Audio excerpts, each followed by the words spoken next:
Hello and welcome to the Craft Beer Corner. For today's review, we are doing a review of two beers from a single brewer, and this is one I'm really excited about because I've heard a lot of good things about this brewer, but I've never actually found any of their beers until my most recent trip to my local Total Wine here in Tampa, Florida. Today we are reviewing two different beer styles from Edmund's Oast Brewing Company. They are based out of Charleston, South Carolina. We're going to be starting with Something Cold. This is a blonde ale at 5% ABV, and then moving on to Bound by Time, which is an IPA at 7% ABV. I did note really neat art on their labels. These are cans, but it looks like hand done pencil drawings. Very neat. I'll get close-ups when we get to review each beer, but I'm really excited. I'm so happy I finally found some. These were the last two of each of these beers they had in the Total Wine when I made my most recent trip. So lucky break, I finally got some. I'm really excited to jump in and see what this brewer is all about. So we're going to do just that. Starting with the Something Cold, the blonde ale at 5% ABV.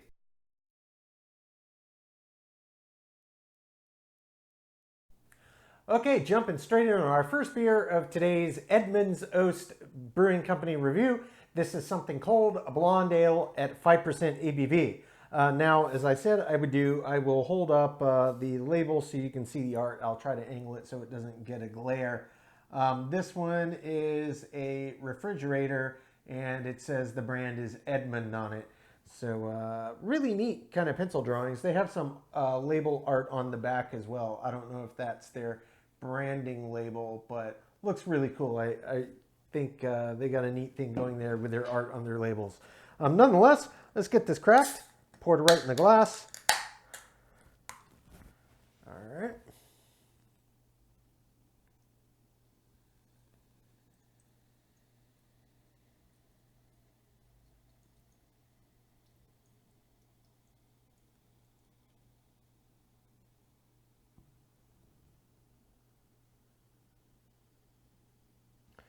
All right, I'm not quite going to get the whole thing in here.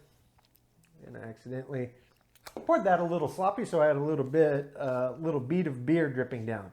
All right, so right away formed just a fantastic head. Holding it up to the light, it is a beautiful, beautiful blonde ale. That is textbook. Looks like a textbook blonde ale.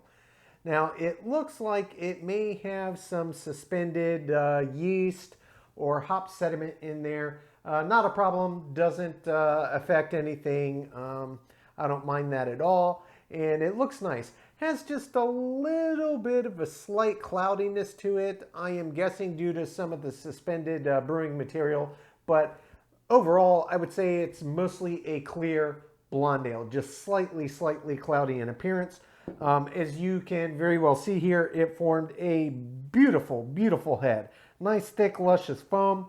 Looking at the carbonation, it is almost entirely quite small effervescence that's coming up. So I expect the head will retain for quite a while. Since there's not a lot of large and medium bubble activity coming up, it should help this head maintain its hold in the beer. All right, top that off. Got the whole thing in there. This is a nice big glass. Another reason I like this one. Anyway, head looks great. Let's get down and give it a sniff.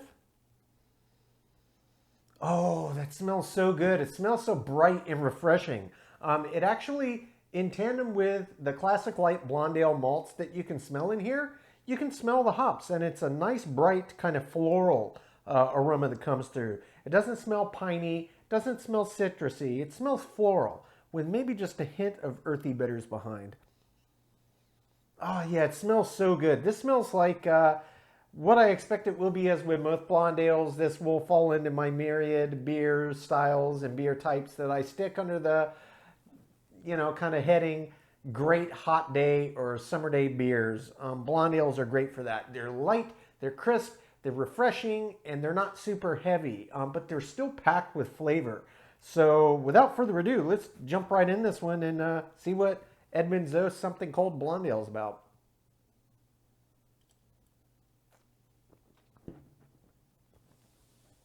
Mm, mm, mm, mm, mm. that is fantastic. Wow. That is a very, very flavorful blonde ale. I mean, that is just packed with flavor. What you get on the nose, just when you're taking your first sniff, really comes through in the flavor of this beer. It's very bright, it's very light, it's very refreshing, but it is not tame at all. This beer is packed with flavor. You get full malt bill, and those hops that you can smell, they really come through in this beer. They are not shy with the hops at all.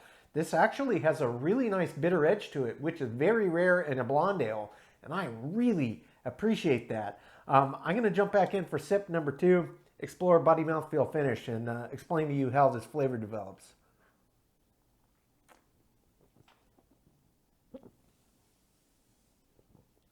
Body, it's actually medium heavy, which at 5% I'm surprised, and for a blonde ale I'm surprised, but it's got some real substance to it.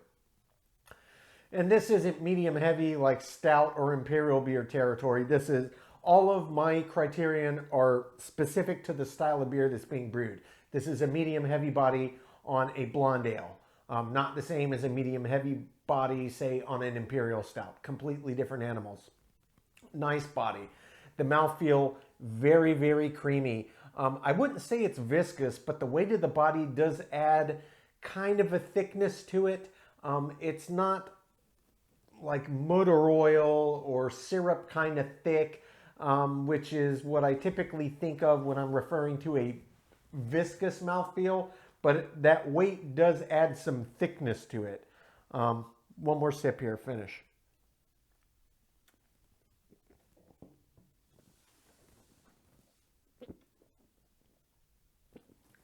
First get it in your mouth, very bright, it's very fruity.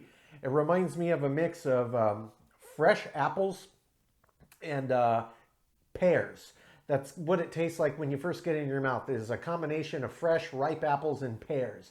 Then that opens immediately into this beautiful, beautiful malt backbone. Then that opens immediately into this slightly kind of citrusy element that starts to blend with that apple and pear. The pear is quite dominant. The apple's on the front. The pear comes through, mixes with the apple and the malt, and it's a very fruity tasting beer. It's quite lovely. It's quite unique. I have had a lot of blonde ales, but I've never had one quite this big, this flavor forward, both in interesting layers and turns that it takes and in terms of the hop profile. And that's where it goes next. After that fruit all comes through and kind of mixes with the malt, then the hops really come into their own. And it's a really nice earthy bitter hop. Certainly more bitter forward than, say, even a Fuggle, like your classic mild English bittering hop. It's got more presence than that, but it's a similar profile. It's that kind of earthy hop presence that it gets in the beer. And the finish is not super, super long. It's very clean and crisp and refreshing, as blonde ale should be, and indeed most of them are. But it's got so much more presence that it does extend longer than your average blonde ale, which for me is not a bad thing because it still finishes nice and crisp and clean. But it's got a lot of presence. This beer is fantastic. I've had many blonde ales. This is certainly near the top of the heap, no question about it. I'm going to take my time and sip on this and come up with my scores. When we come back, we'll get to our second beer. This is Bound by Time, their IPA at 7% ABV.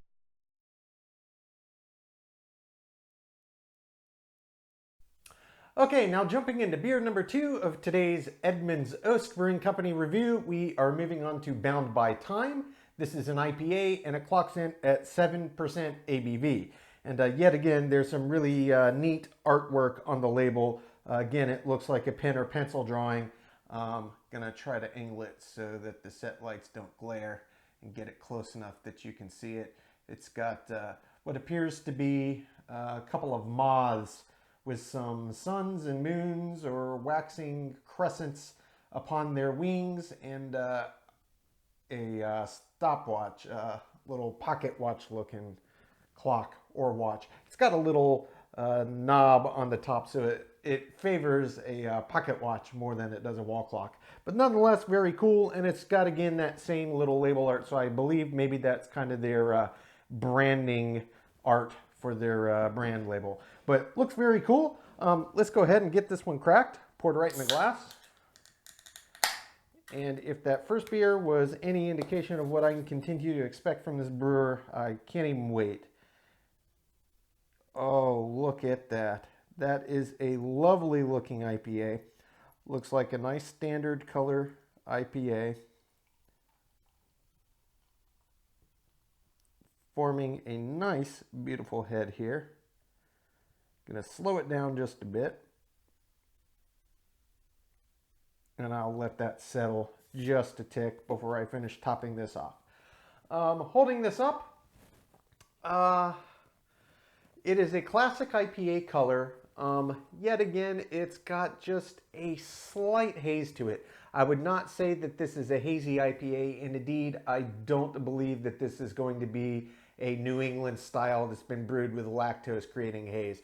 I think it's probably just got some suspended matter in there from the brewing process, possibly some hop. Presumably not any trub, but probably some suspended hop matter. Nonetheless, it looks very nice. Beautiful classic IPA color, nice bright golden yellow. I'm gonna give it a sniff. Oh, that smells really good. Okay, the aroma on this is pure hop. It is pure hops. And it smells like a blend of 3 of the 4 different kind of subcategories of hop aroma and flavor profiles that it's really my own terms. I'm sure others use similar, but floral, earthy, and citrusy. It does not have the 4th, which I kind of clump into pine and resinous, a la West Coast style IPAs. It smells like a really even balance of floral, citrus, and earthy hops that come through quite prominently in the aroma here. As you can see, the head, just as with the Something Cold Blonde Ale, this one formed beautifully. Just an absolutely thick, luscious, pillowy head. And I'm going to finish topping this beer off. Great. Got it all in there.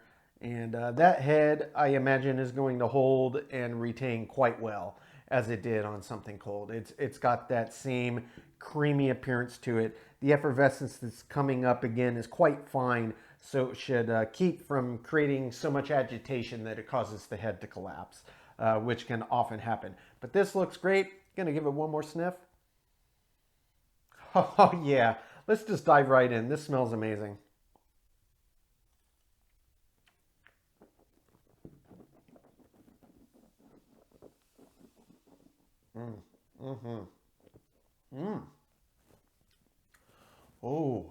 Oh, that's really nice. Oh, that's really nice. Okay. So, in terms of flavor, it does taste hoppy, but it's not pungently bitter. It really is more of a flavoring agent to get those background bitters, not dissimilar to how the Something Cold was. That was a much more heavily hopped blonde ale than you typically get.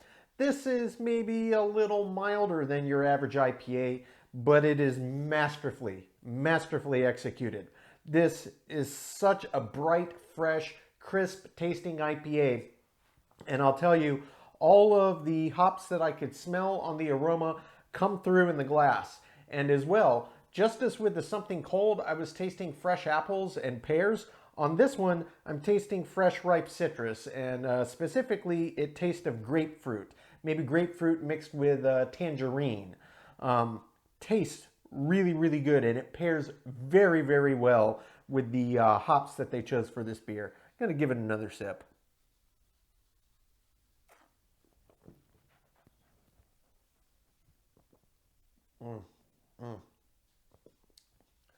The body is medium, which is right about what I expect on a 7% IPA.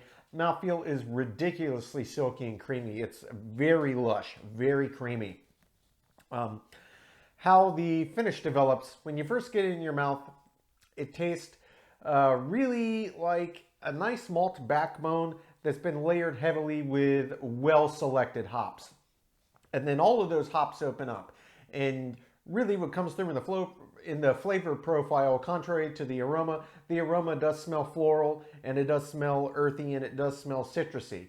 But when you get it in your mouth, The floral disappears. It's pure earthy and pure citrus. So it's a blend of those two flavor profiles. And then what tastes like a blend of grapefruit and tangerine really comes through, and it's very lovely. And even though it does have a medium body and it's got a really creamy mouthfeel, it still feels quite light. It feels light and crisp. This would be an IPA that, just like with the Blonde Ale, I would put in that illustrious category of a great hot day or summer day beer. Finish cutting the grass, want to grab a beer to treat yourself for a job well done.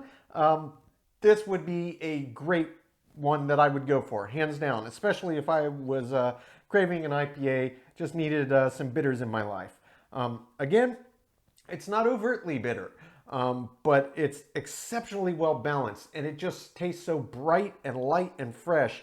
It's really quite pleasurable.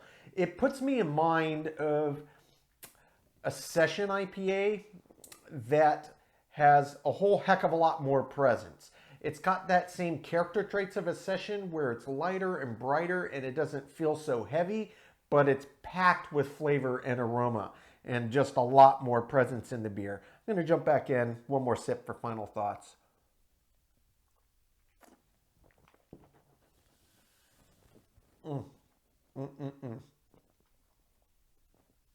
It's so bright. It's so bright and refreshing. I'll tell you, the more sips I have of this, the more prominent the bitters come through. It's still not overt. It's not a West Coast style hop pungent presence, but it's there. And it just tastes so fresh, and it's balanced just absolutely beautifully. This is another masterfully executed beer. So far for me, Edmund's Oast is 2 for 2. I'm really glad I finally got to get some of their beers, and I absolutely see what all the hype is about. If this is indicative of what they brew in their range of beers, I have got to get my hands on some more, because both of these are absolutely incredible. I'm going to take my time, sip on this, come up with my scores. When we come back, we will get both beers ranked from top to bottom.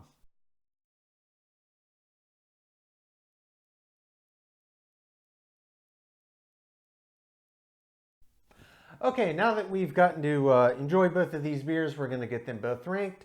Starting with the Something Cold, this is the Blonde Ale at 5% ABV. Yet again, Edmund's Oast Brewing Company is based out of Charleston, South Carolina. So starting with the aroma on Something Cold, it was really significantly more pronounced than your average Blonde Ale. There are some that have a more pronounced aroma, but this was really nice, and the aroma gave you a good sense of what you were going to get in the beer. I thought it was well above average. It gets an 8 out of 10. For the taste, I was absolutely blown away by this. I've had many, many Blonde Ales, but this one was very unique and interesting. Not only in just how crisp and clean it was, but the depths and layers of flavor that it had. I didn't anticipate what tasted like ripe apple and pear in this, and it really did. It came through quite strongly and balanced very well with the malts they chose. I give it a perfect 10 out of 10. Body-wise, this was a significantly larger body than your average Blonde Ale, and for 5%, I was really surprised at how much presence it had. Certainly within range and on the higher end, I really appreciated it. I gave the body a 10 out of 10. Mouthfeel, this was very much a classic Blonde Ale, but on the high end of the scale. Some of them can be a little bit drier than others, some of them can be a bit wetter than others, and some of them are a bit creamier than others. This was kind of an amalgam of all the classic traits, and it did a great job and really added to the whole beer drinking experience. I give it a 9 out of 10. Finish-wise on this, for a Blonde Ale, they're not typically that long of a finish, but the breadth of the body and the character traits of the mouthfeel really helped extend the finish out quite long, far longer than your average. I gave that a perfect 10 out of 10. Head retention on this was fantastic. It formed a really great, nice, pillowy, thick head that had really great retention as well. I give that a perfect 10 out of 10. Appearance-wise, the actual color on this was perfect for a Blonde Ale. The only thing that was a little out of the norm was it had a little bit of a hazy, cloudy appearance to it, which I could see some suspended material in the beer from the brewing process. Not a knock, just not crystal clear like you expect, but it still was great for the color. I split the difference. I gave it a 9 out of 10. Balance-wise, this was exceptionally well balanced. The malt bill came through perfectly clearly, and it actually had a much more present hop forward nature than your average blonde ale, which I really appreciated, but it didn't overshadow the malts and the classic, clean, refreshing, crisp nature of a blonde ale, and you add in the fruit that also got to play their part. It really made for a very nice, interesting blonde ale experience. I gave it a perfect 10 out of 10 for the balance. Feeling in the intangible, I loved it. The hop forward nature of it and the ripe apple and pear that came through, I did not anticipate at all, and it really made this just a cut above in terms of your average blonde ale. I give it a perfect 10 out of 10.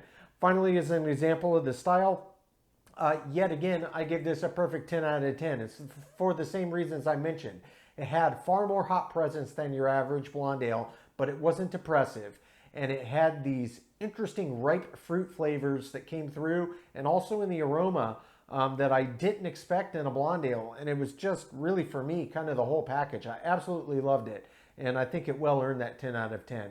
That brings the total score on the Something Cold to a 96 out of 100, a very, very high score. And that could well be the highest rated blonde ale I've done to date. I think it's an exceptionally well done blonde ale, well worth trying to find if you can get your hands on it.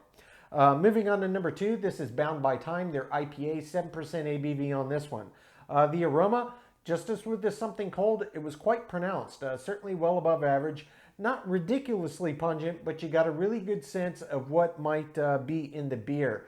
And in this one, I got a blend of 3 of my 4 main categorizations I use for hop aroma. It had earthy, it had floral, and it had citrus. The only thing it didn't have was kind of piney resinous. Yeah, it smelled great. It was quite pronounced. I gave it an 8 out of 10. The taste on this, I really enjoyed it. It was a very, very nice flavor. It was just like with the Something Cold. It was very clean and crisp and refreshing. Really, the only knock I had was for an IPA. I still like a more bitter, a more pungent, a more present hop profile. Not to say it was missing. It just wasn't bitter enough for my liking, but not by much. I gave it a 9 out of 10. The body on this. This had a really nice body. For 7%, it certainly had more fermentables in there to give it more substance. Though I did expect it to be a bit larger than it was, considering the ABV, but it only missed the mark for me by 1 point. I gave it a 9 out of 10. Mouthfeel on this one. This was just a silky, creamy, beautiful IPA mouthfeel. It tasted and felt body and breadth and mouthfeel wise like it could have come fresh off a tap, especially in terms of the mouthfeel. It was just so creamy and silky. I was really taken by surprise. I gave it a perfect 10 out of 10. The finish on this one, this was a very long finish for an IPA. 7%, that's a pretty high ABV. And considering that the hop pungency wasn't as heavy as in some, it probably was a little lower on the alpha acid, which in an IPA typically help extend that finish. But it was still quite long, even without that very present hop character and pungency from alpha acids. It gets a 9 out of 10. Head and retention, just as with the Something Cold, it was textbook perfection. I give it a 10 out of 10. Appearance-wise, just as with the Something Cold, I thought it was perfectly in range color-wise, and I only docked 1 point because it was slightly occluded instead of perfectly clear. It gets a 9 out of 10. Balance on this. This was a very well-balanced IPA, just as this was a very well-balanced blonde ale. Really, the only difference was, again, with IPAs, and you ought to know by now, I need a more aggressive hop presence and bitters that come through with more clarity. Even though this was very well balanced, I like the hops to really come through at the forefront. This did a great job, but wasn't quite as hop forward as I like in an IPA. But still, I gave it 9 out of 10 for the balance. Feeling intangible, I love this beer. I thought it was a great example of an IPA, and it really just tasted ridiculously fresh. I mean, that's the thing I kept coming back to, how fresh and crisp and clean these beers were, and just well executed. My feeling intangible, I loved it. It gets a 10 out of 10. Finally, as an example of the style, I did dock a point here, and it just comes back to the hop presence and bitter forward nature. It was an excellent beer all around, but for an IPA, I just need a little more hop presence to kick it up to top tier status. Gets a 9 out of 10. That brings the total score on Bound by Time to a 92 out of 100. So both of these beers, absolute top tier. Glad I finally got to find some Edmund's Oast beers, and for me, it's lived up to the hype thus far. I'm going to keep my eye out and see if I can find some more offerings that they have, because I'm interested to try as many of their different styles as I can. Ladies and gentlemen, that's today's review. As always, I sincerely appreciate you tuning in. Please don't forget to like, comment, subscribe. Likes help the channel. It helps others find our content based on YouTube's algorithms. Subscribe will make sure to keep our videos in your feed so you don't lose the channel. And if you ever do, or they're not popping up, you can always go straight to your subscriptions to find our most recent content. And comments are really big. I want to hear from you. I want to know your thoughts, opinions, feelings, any questions you may have, suggestions, things you like, dislike. Let me know down in the comments. I want to hear from you. Lastly, if you want to know right when our videos get published and go live to YouTube, just click the little notification bell icon. It's right next to the subscribe button. Until next time, folks, keep it beer, keep it craft. We'll see you on the next one. Cheers.